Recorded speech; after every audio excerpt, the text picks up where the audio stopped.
Hello, hello. This is Jenny Marlowe. I'm the head of content at Commerce Next, and on behalf of the entire Commerce Next team, welcome to today's webinar. Today is Wednesday, July 16th, 2025, and we are presenting our Busting Performance Marketing Myths, the hidden drivers of incremental success.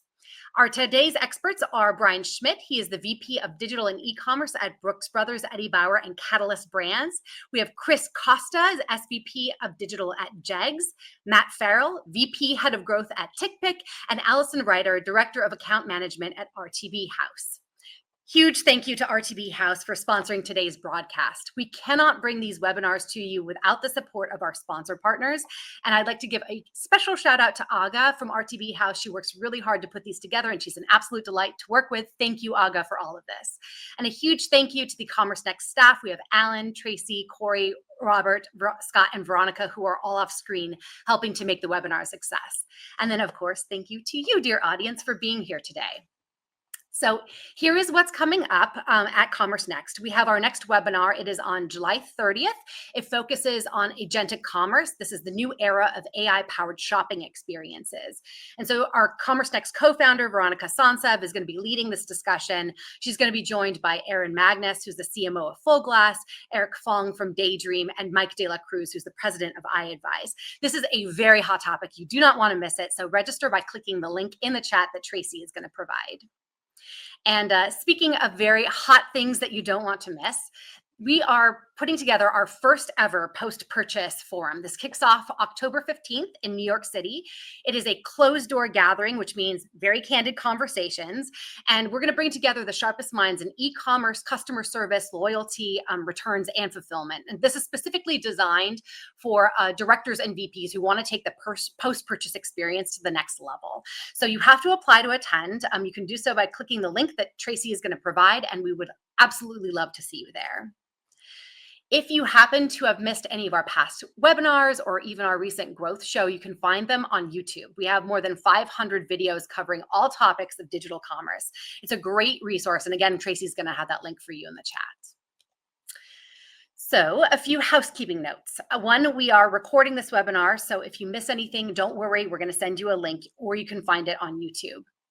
I'm going to take you a minute just to show how this webinar works. This is really important because we want to break the fourth wall and we want you to engage with us. And I'm going to show you exactly how to do it. So number one, there are 4 tabs in the upper right hand of your screen. You've got the chat, the QAs, the polls, and the handouts. So you can use the chat tab when you want to communicate with other attendees. You can say, hey, this is where I'm calling in from. Where are you guys from? Or you can just offer a shout out to the speakers if you want to.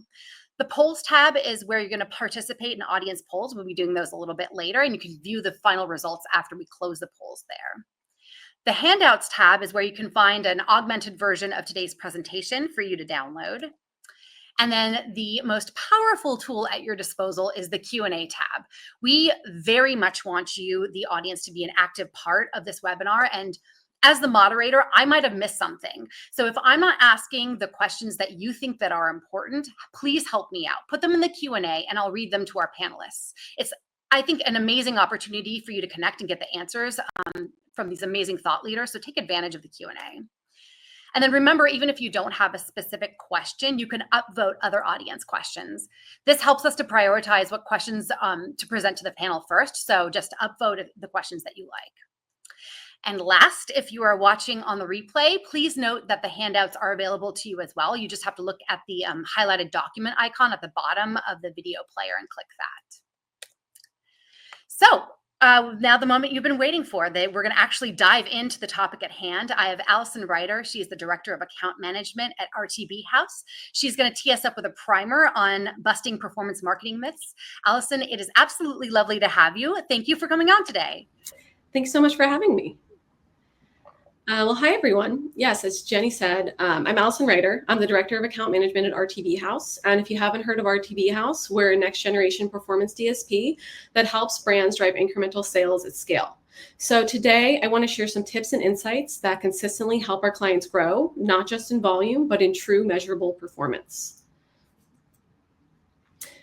So here's a quote you've likely heard before. It's over 100 years old, and it still haunts many modern marketers to this day. Half of the money I spend on advertising is wasted. The trouble is I don't know which half. So Despite having more tools and attribution models than ever, we're still struggling to pinpoint true drivers of growth.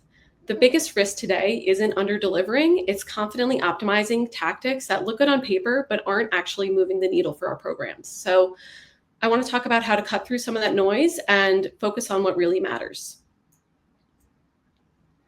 So looking at attribution and incrementality, these two are not the same, and mistaking them can lead to some misleading optimizations.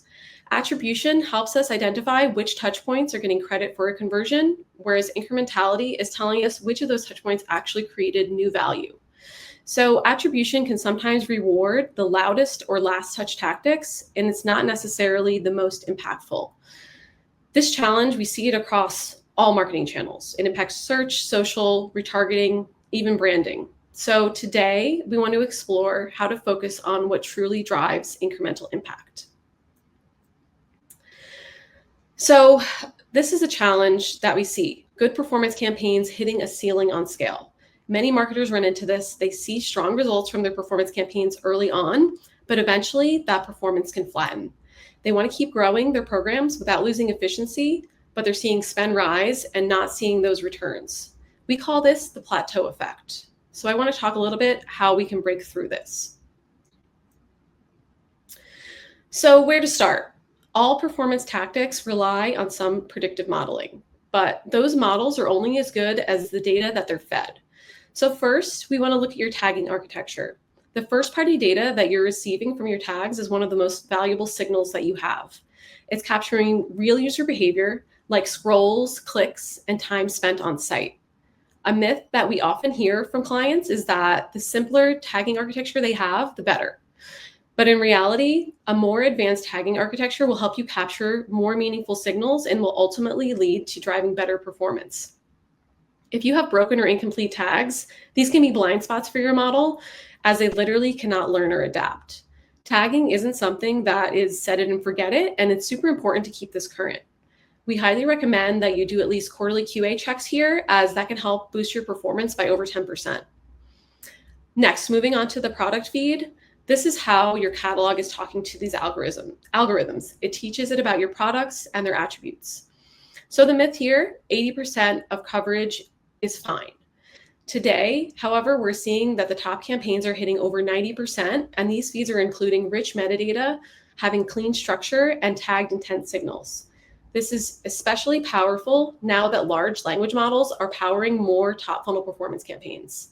So when it comes to the product feed, having this functioning fully and correctly can be incredibly impactful. This can be the thing that will transform your performance campaign from falling short of goals to suddenly exceeding them. So step one, we've captured your first-party signals. Your tags are working, the feeds are now clean, your data foundation strong. Hopefully this is going to help you start to see some immediate uplift in your performance. The next step from there is scaling these improved results. So I want to use retargeting as an example here. Since this is still a go-to tactic for many, I'm imagining that many of you attending this webinar probably utilize it in your current mix. It's a proven tactic, it's measurable, and it showcases your real products within personalized creative. It's low risk and it's highly efficient, especially when it's powered by that powerful first-party data. But what happens when your retargeting campaign stops scaling? So looking at the plateau effect again, when your performance plateaus, it's often assumed that the tactic itself is maxed out. But often we find that it's actually the underlying logic, the how, not the what, that's holding you back. So let's start to unpack that a little. So what we've observed is that when marketers add a second retargeting partner that's utilizing a different mechanism, they've actually seen an average of 57% lift in scale. And that's at the same ROAS performance that they're already achieving. So you might be asking, why now? How is this possible? Next-gen tech and first price bidding have changed what's possible. Let's talk about what makes this work. So not all performance tech is created equal. Some prioritize scale while others are driving incrementality. To grow efficiently, you need both, and that requires some variety in your stack. So thinking about your stack, it probably looks something like this. You probably have a mix of closed platforms like Meta, machine-based learning solutions, which is most of what's in market, and some first-generation DSPs. Each of these plays a role, but layering in differentiated tech is where you're going to see the real magic happen. You're going to unlock incremental value and ensure full audience coverage. If the tech that you're adding utilizes a truly different logic, it's not going to be chasing the same users that you've already been finding with your existing stack. It's going to help you uncover new ones. So when evaluating your stack, super important to ask yourself, is your tech different enough? This is an example of the market standard that we see versus next-gen tech. So most platforms today are using machine learning, which relies on preset rules like a customer visited a product page, they added something to cart. So it builds look-like audience models from structured historical data. It works, but it's limited to known behaviors. Deep learning, on the other hand, is fundamentally different. It's learning from raw real-time signals to help you find non-obvious converters, and it also helps drive in-ad discovery that helps drive additional conversions. So when evaluating your partners, it's super important to ask, are they truly offering a new logic, or are they just rebranding the same old approach that you've seen before? So I want to bring this situation to life. So Neiman Marcus actually tested this idea. They layered in a second retargeting partner that utilized a different mechanism, and they looked at incrementality to gauge the results and not solely attribution. So the result is that they saw significant growth in their retargeting campaigns. They saw a 20% lift in conversion rate and 26% net lift in incremental sales. We're going to be sending out this full case study after the webinar. So if anyone wants to dig into all this great data, you'll have it available. But I did want to highlight the key takeaway here isn't that the tactic was changed during this test. It was the additive technology that helped drive this significant boost in performance. So you may be asking now, this sounds great. I want to add new tech to my stack. Where do I start? Start from the lower funnel to maximize your conversions and let the next gen tech learn. This is going to help you generate actionable first-party insights. You're going to start to uncover who your non-obvious converters are. How are they behaving? What is catching their interest in ads? What's driving discovery? Which newly recommended products are converting? These insights are going to unlock value for you far beyond retargeting. So once you've layered in that new tech and run a test, after that learning period is over from the initial launch, we highly recommend that you run an incrementality test, as this will show you how to measure the true impact of this additive technology. From there, you can scale into acquisition and use those insights to improve your upper and mid funnel performance as well. So to wrap things up here, I want to revisit the 3 myths that we covered today and give you some quick takeaways. First, remember we talked about tagging architecture. Simple isn't always better. The more detailed tags you have to capture richer user behavior, it will give models what they need to perform better. Second, looking at your product feeds, 80% coverage just simply is not enough anymore. It's ideal to aim for that 90% plus to fully tap into the in-ad product discovery and maximize your revenue potential. And third, looking at additive technologies, hitting the performance ceiling doesn't mean that you're out of room. It means that it's time to layer in some differentiated tech to unlock new and additional scale for your brand. So bottom line, the better tags, better feeds, and a smarter stack, that's how you're going to be able to drive some real incremental growth.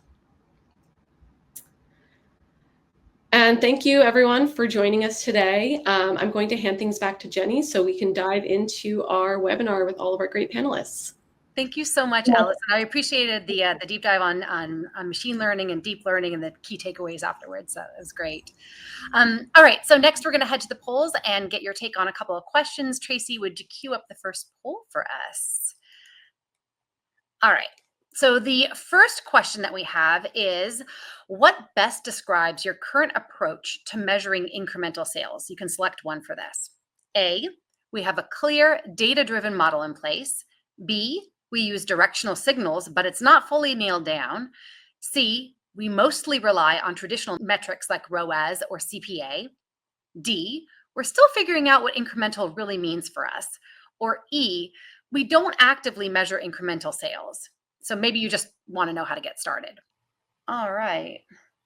It looks like the majority of you have said C.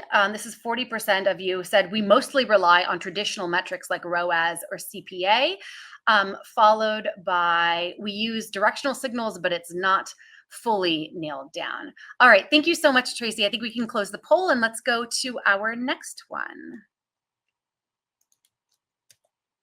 All right, so question 2. Which of the following do you believe is the biggest hidden limiter of performance marketing success? So you can select one for this. Is it A, over-reliance on last click attribution? B, vanity metrics masking true performance? C, inefficient partner mix or ecosystem? D, outdated retargeting tactic? Or E, poor tagging or data feed hygiene? So I have results coming in, but it looks like A is in the lead with an over-reliance on last click attribution. This is closely followed by B, vanity metrics masking true performance. Well, I'm very glad that I asked because we're going to dive into that a little bit in our panel. So that's great. All right, so we'll move on to our third and final question, Tracy. This final question concerns our July 30th webinar that I teed up earlier. This is all about agentic commerce, the new era of AI-powered shopping experiences. And so this question is, which best represents how you view agentic commerce today? Select one. It's going to be the biggest transformation in e-commerce since the iPhone. B, it'll be relevant for some retailers, but not all. Or C, meh, I can't envision a world where AI agents replace humans to shop for things. All right, this is interesting. It jumped up really quickly, but so most of you did middle of the road. B, it'll be relevant for some retailers, but not all. But closely following it, it's going to be the biggest transformation in e-commerce since the iPhone, and very few of you think that it's not going to be relevant. So that's good because I definitely think it's going to be one of the biggest things and one of the biggest transformations in e-commerce. So I'm with you on that one. So with that, that brings me to our panel. I'm very excited to bring up our panelists. Robert, would you please bring everybody up? Welcome, welcome. Thank you guys for joining me. This is the session on busting performance marketing myths, the hidden drivers of incremental sales. One thing that I really love about this panel is that we've got a great mix of different brands on here with different customer needs and different customer behaviors. So I'm going to start off with some introductions so we can give a kind of a baseline of where we're all coming from. So Chris, I'll go to you first. Yeah, thank you. Chris Costa from Jegs Performance. Jegs is one of the largest online retailers of performance equipment in the U.S. And they've recently expanded into off-road as well as restoration goods for cars. Awesome. And Brian? That's heading up digital there. I'm sorry. Great. And Brian? Yeah, Brian Schmidt. I am the VP of Integrated Marketing and E-commerce at Catalyst Brands, overseeing marketing for Brooks Brothers and Eddie Bauer brands. Awesome. And Matt? Yeah, Matt Farrell, leading up marketing and partnerships at TickPick, an online marketplace that provides fans the opportunity to see their favorite bands, teams, theater shows, and we're working to build out additional fan experiences for people who love certain NFL teams. So exciting year to come. Awesome. And Allison, we met you a little bit earlier, but why don't you talk a little bit about your remit at RTB House? Hi again, everyone. Yes, I'm Allison Ryder, Director of Account Management for RTB House. And RTB House is the next-gen performance DSP. Fantastic. So I want to start off the conversation with just kind of a tee up by saying that, the industry is always changing, and what we saw as success last year might not hold true with like new trends and new tools and new platform updates that shape how we work. So my first question as a baseline is just like, how has your view on performance marketing changed over the past year? Each of you had very different answers on our prep call. And Chris, you talked a little bit about what you learned launching a new data platform this year. So I'd love for you to talk a little bit about that. Yeah, so lot of changes since I've been at JEGS. Most recently, we've been onboarding a customer data platform to really get better insight into who our customers are and how they like to engage with JEGS. JEGS online marketing primarily is what people would think of as lower funnel. So typically our customers have a particular part for a particular vehicle that they're searching for. And so often how they find us is through like a Google Shopping ad or PMax. So again, tends to be like fairly specific. Obviously, we've wanted to let more people find out about JEGS, understand our offering, but we didn't really have a cost-effective way to do that. The customer data platform has given us better insight, again, into how our customers like to engage with us, and has really helped us understand the math of like what it will look like to move up funnel to go find more customers like them. Great. And Matt, when we talked, you mentioned reallocating your budget. Can you share about where you're shifting and what's driving that decision? Absolutely. Yeah. I started at TickPick about 3 years ago, and as a challenger brand, there's still a lot of bottom funnel acquisition that's approachable and easy to get out of the way. But over the past 3 years, we started noticing, all right, things are becoming incrementally more expensive. You're starting to identify that these really strong acquisition channels may not necessarily have the same effect that they did at the start of our investment. And so we've started moving a bit more up funnel, trying to become a bit more on the top of mind for consumers looking at events, looking to attend certain shows and concerts. And with that, we're really starting to see the acquisition channels performing back to their original state. We're really able to drive almost improved acquisition metrics from what we're seeing by helping drive and bring more awareness to the business. And so we're looking at that, as far as the technology basis, we're looking at a mixed media model that we've brought on board to look at sort of the marginal CPIs, marginal CPAs that we're seeing within the business and the effect of each individual channel. The effect each individual channel has on the aggregate investment for the business. So it's really been a strong learning over the past year. And Brian, I know you're moving toward a more full funnel approach with every quarter. You talk a little bit about that? Yeah, that's definitely a new thing for us in the last handful of years. We've really been focused on bottom funnel. And I joined the business about, coming up on a year and a half ago. And when I came into the business, one of the things that was sort of immediately apparent about our media spend was we spent it as if we were only an e-commerce business.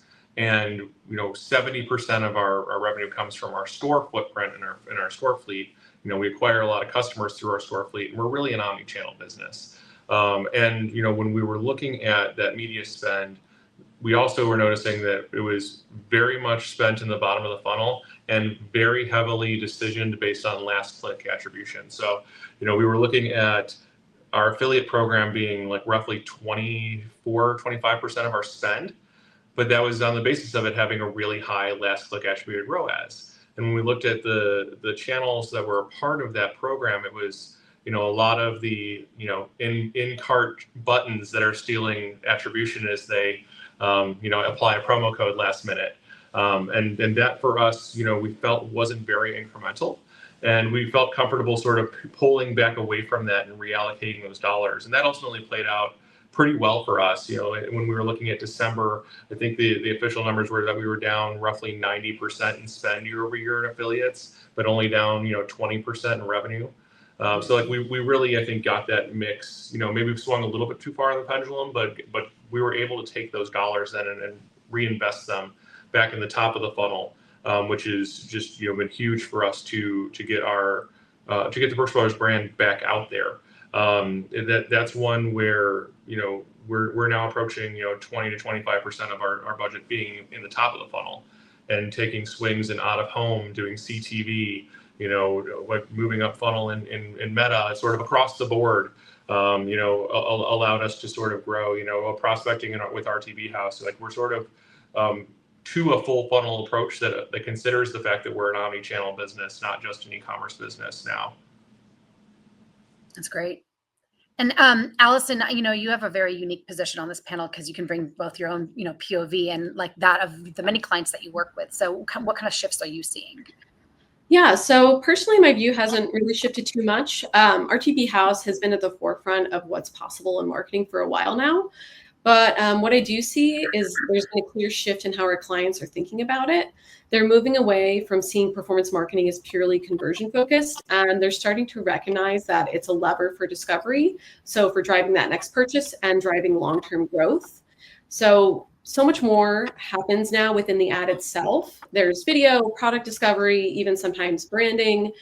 So marketers are no longer having to choose between performance and strong branding elements. The best campaigns are able to deliver both there. So before I move on to my next question that I have on the prep document, I just wanted to bring up something that was asked by one of our audience members about 10 minutes ago. This is from Justin Payne, and he asks, when using dynamic retargeting creatives, what best practices have you seen around template design or product sequencing that maximize incremental CT and CR? Does anyone want to take a stab at that? I think this came out right after Allison's presentation, so it might be directed to you, Allison, but yeah, like anyone for anyone. I'm happy to tackle that. So for RTB House, since we operate on deep learning, this actually works autonomously. There's no need to kind of pick and choose what sequencing you're doing or what you're showing in the ads.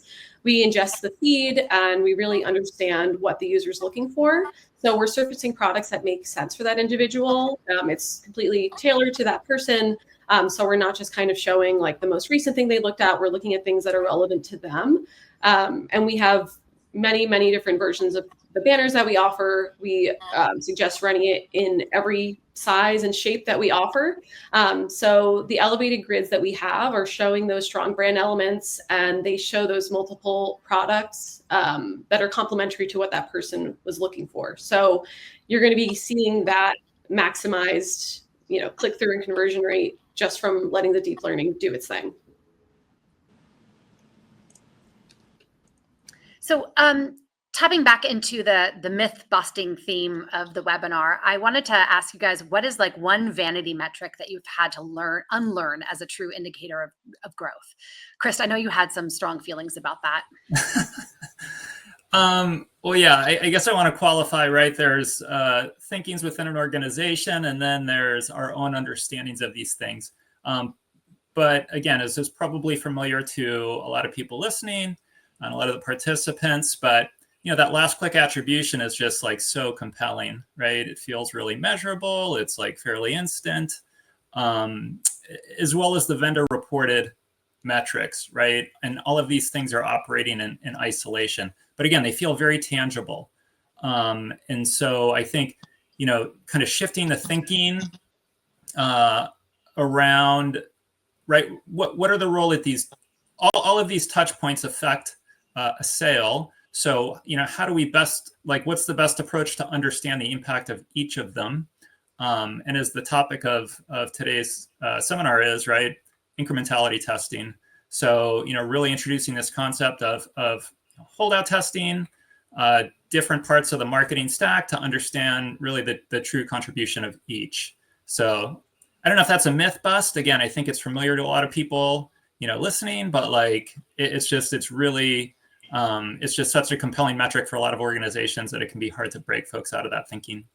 Sure. And Matt, I know you had some opinions on this too. Yeah, I mean, I think as the three brand leaders on this panel, we're all investing in multiple channels. And so when we talk around this channel's doing particularly well, we're leveraging sometimes just the information provided by the platform itself.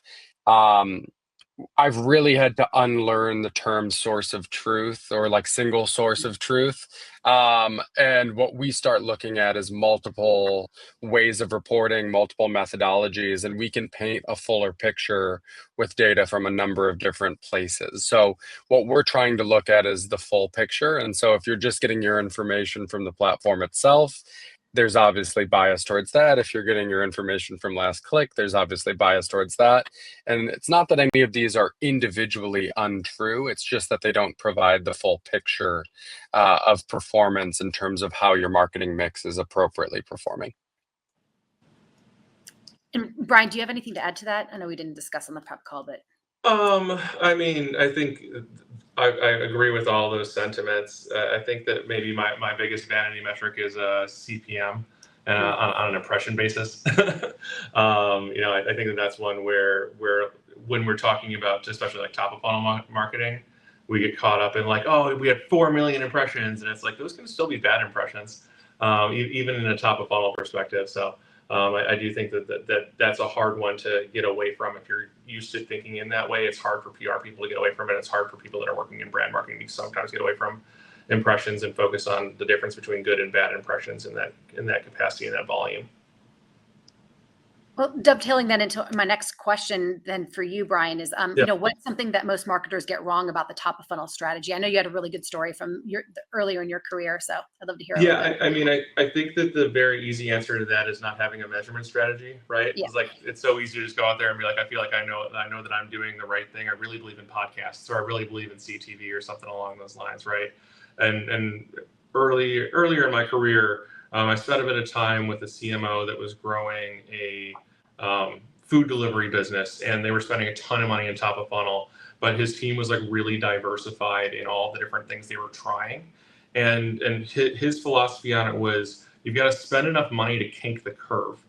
Like you can't just go out there and spend $5,000 on podcast ads. You'll never see it show up in your business. So you've got to make sure that you're taking a big enough swing with your top of funnel marketing that you can actually know if it worked. Now, the kink may be smaller, the kink may be large, but you still got to be able to change the curve such that you know that it works. Is sort of that concept. I think there's nuance in there, obviously, but I do think that that's one where you definitely have to make sure that you know that you can produce a measurable outcome with the dollars you're putting towards the initiative.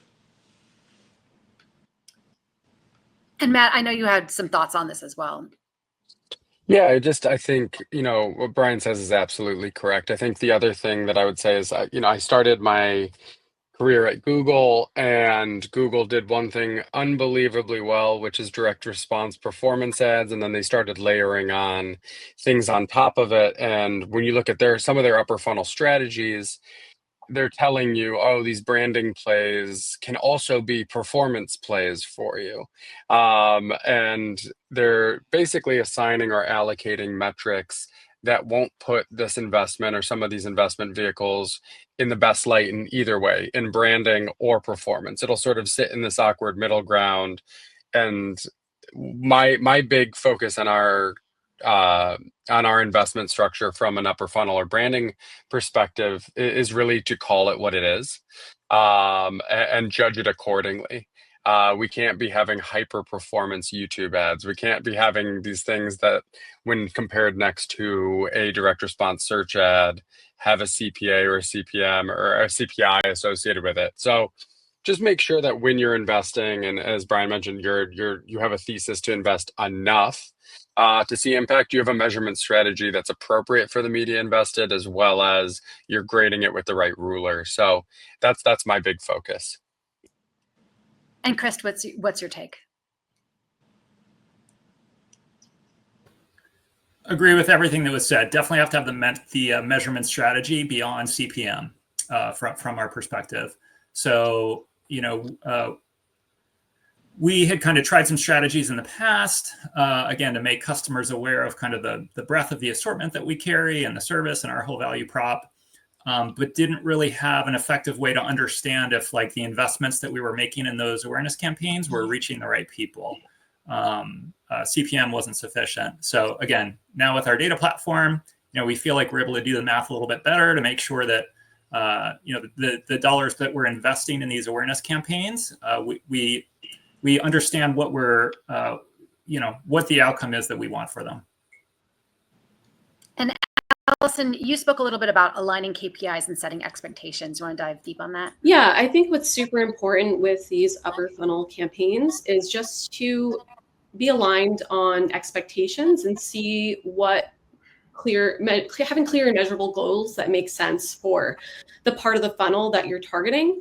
It's not exactly fair to come in with a pure branding demand gen initiative. You're looking to increase visibility for your brand. You lay out a CPM goal, and then the campaign ends, and then you're like, well, what ROAS did I drive? So I think it's fair to compare upper and mid funnel campaigns and say, how does this affect the other campaigns that I'm running? But just not exactly fair and good expectations to expect them to be huge sales drivers. You're really looking to drive visibility of your brand, traffic to your website, and engaging with new users. It's not really something that you're necessarily going to get a sale the first time you meet someone. So I think it's important to have the proper expectations in place when you're going into an upper funnel campaign. No, so what's a technical detail that marketers often ignore but shouldn't? I know, Chris, your response was about building a strong foundation. So talk a little bit about that. Yeah. So, one of the things that customers comes to Jegs for is our breadth of assortment, millions of SKUs. So what we found was that, number one, product data accuracy in our data feed that we're syndicating out to the marketing platforms.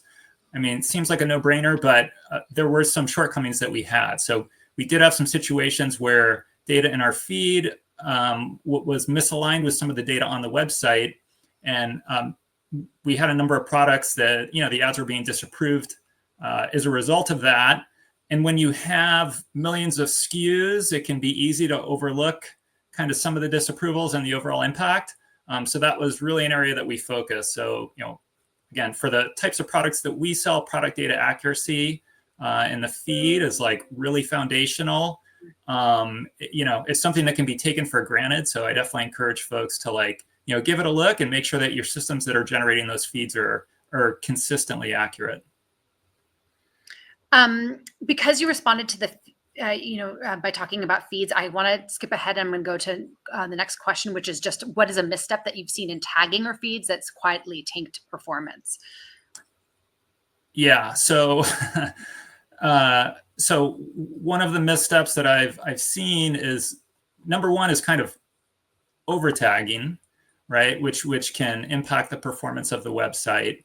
And then the other thing, kind of from a technical standpoint, is that if you're utilizing a tag manager, many vendors want their tags to kind of fire as early as possible in the page load process. That's not always best for the performance of your website. So sometimes you want to manage that with hey, I'd like some of this stuff really to fire after the page is loaded.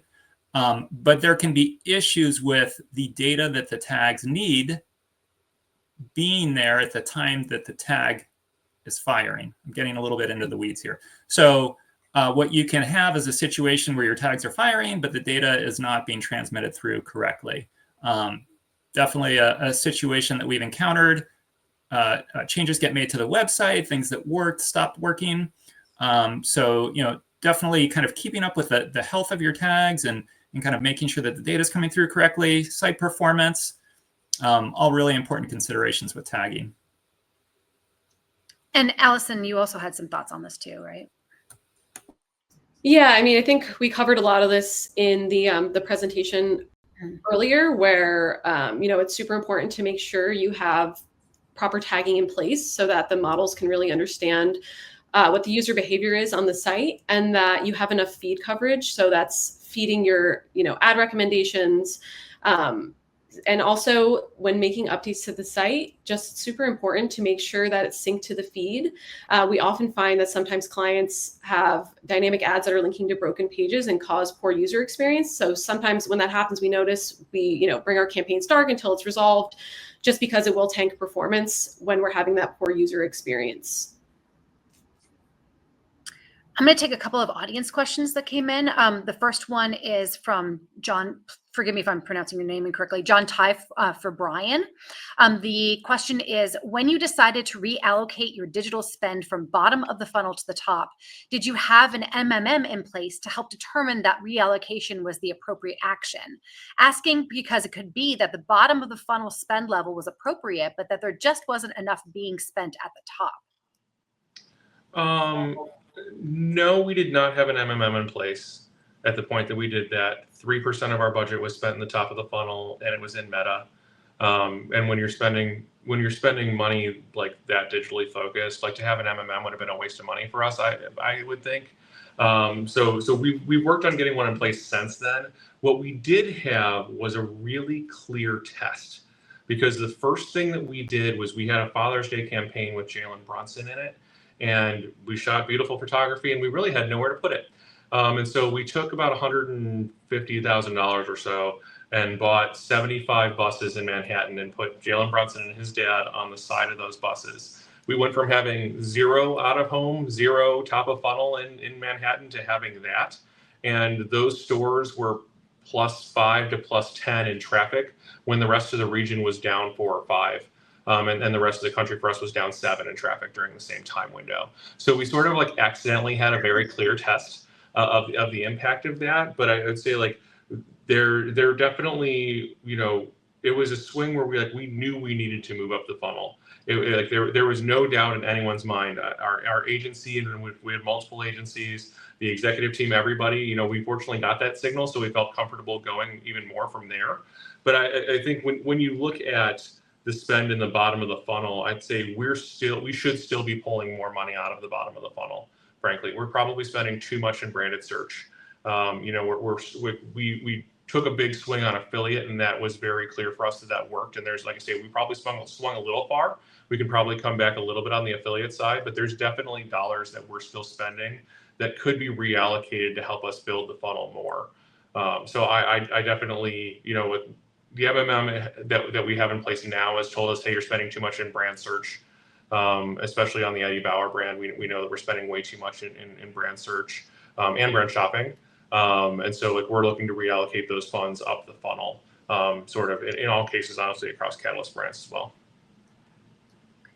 Going to another audience question. This is from Katie Holler. What is the current thinking around the usefulness of the middle funnel as a performance marketing opportunity? What strategies and tactics are working best? What KPIs are you tracking? Anybody want to take a stab? Matt, you want to take this one? I'll just maybe add a quick one, which is I oftentimes think middle funnel is, does your brand resonate? Does the brand message resonate with the consumer? You kind of exist in 2 different segments, which is upper funnel, which is, all right, I'm aware of this brand. Then there's this second moment in the messaging, which would be, all right, what this brand has for me is relevant, or I resonate with the story, and ultimately you can close them on the bottom of the funnel. So in terms of tactics, really it's around the idea of copy testing there, and maybe some follow-on advertising around the audio or video platforms that we have in terms of more dynamic nature, like YouTube, podcasting through Spotify, etc. We have a brand tracking survey that also tracks this in aggregate. So what we're tracking is awareness, consideration, ever use, regularly use, and seeing what type of impact media exposure down to the adjustment in those metrics among our peer set is something that we're looking at pretty regularly. As mentioned earlier, the middle funnel, I would honestly look at clicks or traffic as more of a middle funnel indicator as well, because that resonance in terms of, does this message apply to me, or does this product show value to me, is likely going to result in some sort of traffic, but maybe not some conversion. And so that would likely be the approach. That's sort of off the top of my head. But Brian, how do you feel about it? Yeah, we actually we have a lot of conversations right now, because we're, for taking one step back, Brooks Brothers and Eddie Bauer were part of Spark Brands. We've now merged with JCPenney to form Catalyst Brands. And so we're going through a lot of conversations with our new sister brand and different things on how they want to look at things. And we have a new chief customer and marketing officer for all of us, which throws another wrench in the whole thing. So when we have these conversations right now, we're actually going, is mid-funnel real? Is it actually a thing? Especially for Brooks Brothers is 207 years old. Eddie Bauer is 105. They have super high brand awareness, and really our problem is brand consideration, right? So I do think to a degree, all of our marketing is mid-funnel, or all of our marketing is top of funnel, on consideration. But then where does the mid-funnel fall? I do think about product marketing a lot as being the mid-funnel. Like if I've gotten you interested in the Brooks Brothers brand, okay, like what's that product that's that sort of next entry point to like sort of work my way down. And I think about it that way sometimes, but I think that generally it's like, you know, Matt mentioned this too. I think it's consideration field. So how are you handling, you know, answering the questions that someone may have as they're considering whether or not to use your brand or start to discover more about your brand to get themselves lower in the funnel. Going back to an earlier question that I had about the technical detail that marketers often ignore but shouldn't, Matt, you had a really interesting response. It wasn't about the technical aspect, but more about like critical and how marketers operate. Can you tell us a little bit more about your thoughts on that? Yeah, I blatantly ignored the question and gave my own answer. No, I I just like it. think I think what's interesting about sort of the marketing investment, we talk about attribution, we talk about impact and all of these things. And we think about our org almost independent of the business that we represent. And so the technical detail, which is a real slant rhyme of what the question was, but the technical detail that I talked about was the idea of how the investment in the marketing team affects overall business metrics. And working and collaborating with all of the departments in your business to understand, all right, you know, even to the question earlier, you know, you might have been spending enough on lower funnel, maybe you just needed to spend more on upper funnel. Well, then there's a real consideration in a conversation with your CFO of, if we spend comparable upper funnel and lower funnel dollars, what does that do in terms of the cash on cash return? Do we have enough free cash flow for the business to operate this? And so if you take the step all the way back in terms of the technical approach, I always say, like, is the investment that we're doing actually improving the business in terms of all of its core financial metrics, and it's providing a healthy business ecosystem for us to live within? So, you know, the metrics might be accurate in terms of what we're talking about in terms of investment and attribution, but if you're not turning a profit or hitting the revenue goals or hitting the certain thresholds that are required for your business, you know, what's the purpose of focusing on these attribution numbers if we're also not zooming out and saying our approach and our thesis on this investment actually has a positive outcome for the business? So that was sort of the conversation we were having more directly. Yeah, I thought that was the great quote about your metrics aren't accurate if you're not actually turning a profit. So why do you guys think that some of the most effective strategies feel counterintuitive at first? Brian, you teed this up really nicely on the prep call by noting that like it kind of all depends on where you come from in marketing, and that's what frames your perspective. So talk a little bit about that. Yeah, it's interesting. I think when you talk to, I think when you get to higher levels and you've got junior employees, you kind of talk to like, hey, where do you want to go? Like, who do you want to be in marketing when you grow up, right? Do you want to be a CMO? And like, what's your path to get there? And I think a lot of people either do one of two things, right? They start really specific where they're like, I'm Facebook ads, or I'm PPC, or I'm email marketing, or they're like a super generalist. And at some point you like get specific and you go back to being general. As you get higher and higher in a company, then you have to be all these things. And so I think that like a lot of your perspective starts off being framed by like, where did you begin? I came up in email. So I think about like customer journey stuff and LTV and like those kind of metrics a lot. And so it's like, with that framing, it's like I have to get comfortable with things that are like very much less measurable and aren't connected like one-to-one with an individual customer that I know everything I can know about because they're in my CRM database. You know, same thing I think on the other side is like CPC. Like, okay, so I came up in CPC. This is the one word that matters bidding wise for me to get the maximum, you know, to get the most clicks at the lowest price and get them in. Okay, well, how do I think about lifetime value? Am I actually capturing good customers when I acquire them? Like, how do you think about that? It's like, I think it really ends up like, where'd you come from and how do you expand your thought to go, in some cases, one way or the other, and the other on that. Yeah, I think that it's interesting how it can feel counterintuitive depending on where you came from. I'm going to follow this up with an audience question. I think that should go to you, Brian. If you're starting a new apparel brand, where would you focus your funnel first? Do you need a full funnel strategy by phase to be successful? This is from Bridget Nielsen. If I were starting a new apparel brand, I would change my mind and not do that. But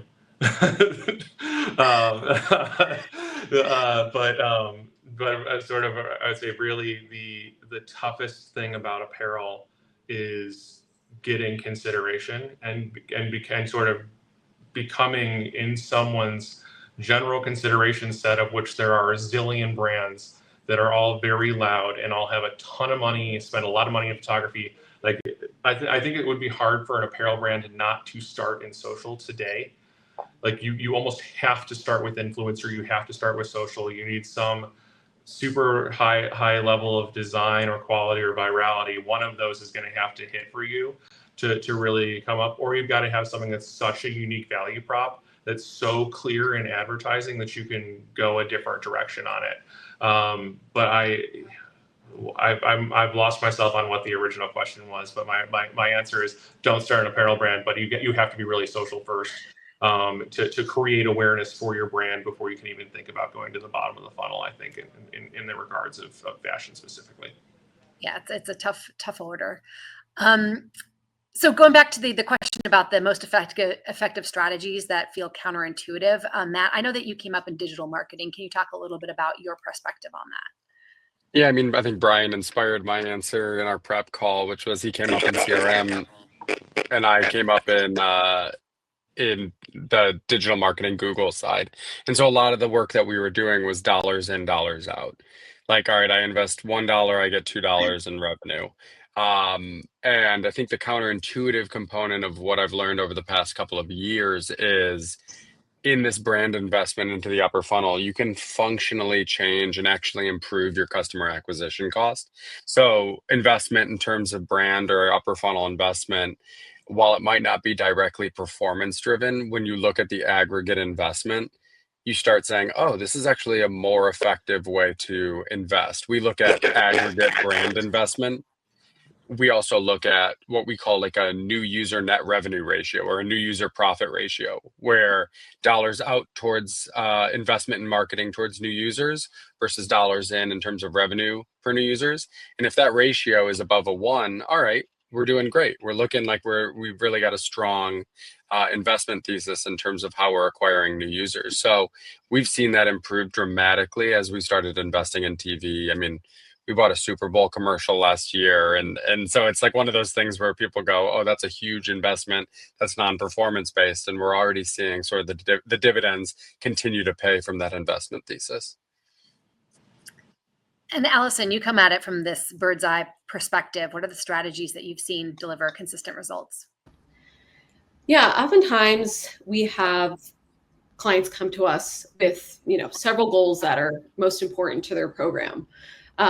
So having, a ROAS goal, a conversion rate goal, super restrictive attribution windows, these can all be counterintuitive because, they can be conflicting KPIs. So what we recommend to improve results is align on their most important goal and have that kind of be like the guiding star for their campaign. Things should be kept kind of as open as possible, especially when using deep learning. Having those competing KPIs, like I said, can create some internal conflict and inefficiency. So letting the deep learning algorithm do its thing really helps us make sure we're not missing some of those really important users that we want to bring back to your site to ultimately convert. We recommend relaxing budget restrictions as much as possible.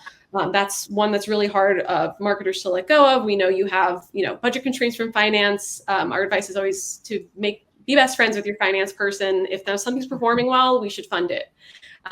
So it's something that can help elevate performance and help you find those additional converters that may have been missed otherwise. So while I know it's hard to let go of those additional metrics, we've seen many clients scale their marketing programs greatly by eliminating all of that extra noise and focusing on what really matters to them. I've got 2 more questions left and only 5 minutes. So I'm going to ask both of them. Penultimate question. What is one performance myth that you believed in until the data proved you wrong? Chris, I'm going to go to you first. Well, I mean, again, I guess I want to distinguish a little bit from like my belief versus maybe the organization's belief. And so I'd say some of the types of campaigns that showed, on the surface to have the best returns. So we had some investments in brand and actually some of our retargeting investments. When we did some holdout testing on each of them, I think it was kind of eye-opening that they weren't as impactful as maybe some folks thought. So that obviously led to, kind of reallocating the spend and the different types of campaigns. But so the big eye opener, again, I think anybody who's done holdout testing on their marketing, has seen this, right? It's like, folks that are searching for the brand. I mean, even the retargeting already tend to have pretty high purchase intent. And so, there might be some over allocation there. And Matt? Yeah, I mean, a lot of what we did in our investment early days was full audience exclusions of existing customers. Oh, we're 100% focused on new users, and this will be 100% incremental. And you deeply and quickly find out that that is not the case. Even if you're only targeting new users, there's still a high likelihood that many of these users were already in the process of converting, that those dollars are ultimately wasted, and you're actually just doubling down on people that were in your consideration set but had not transacted yet. So that was a tough one to learn, but one that I think I continue to see. Brian? I've definitely had that same experience where it's like, we're going to block all of our new customers and it's going to be great. And then you look at the data and you're like, 95% of these people were the same. It's like some of the platforms just like, it's not 5 years ago, right?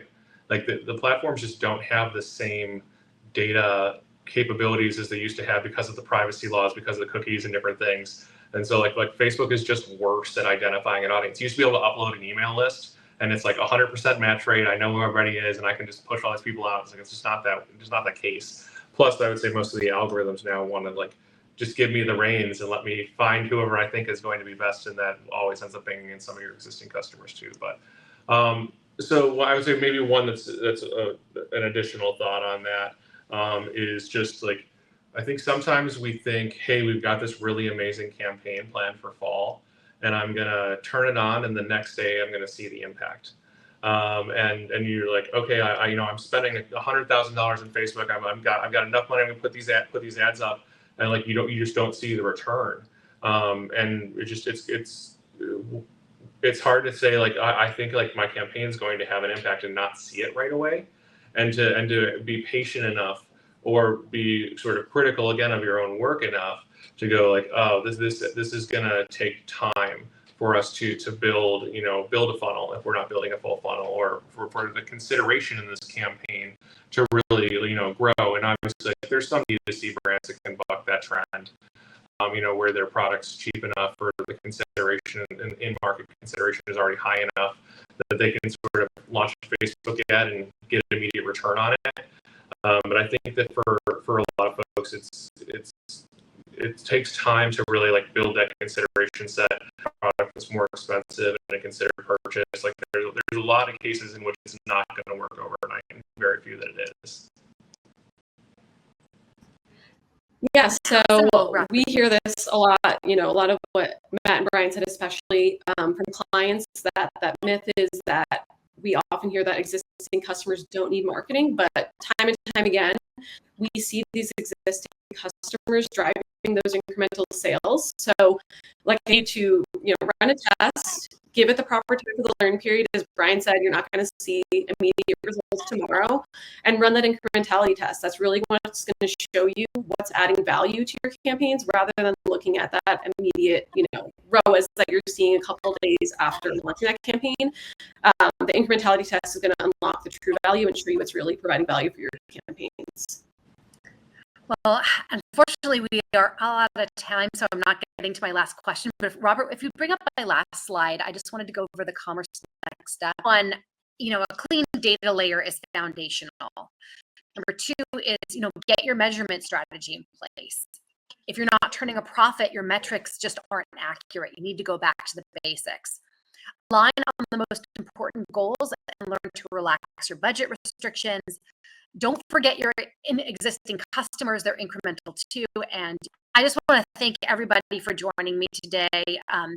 Thank you so much to our panelists, Matt, Brian, Chris, Allison. Thank you to everybody behind the scenes for helping. And thank you to the audience for asking so many great questions today. Don't forget to sign up for our next upcoming events and for our next webinar on July 30th. Thank you so much.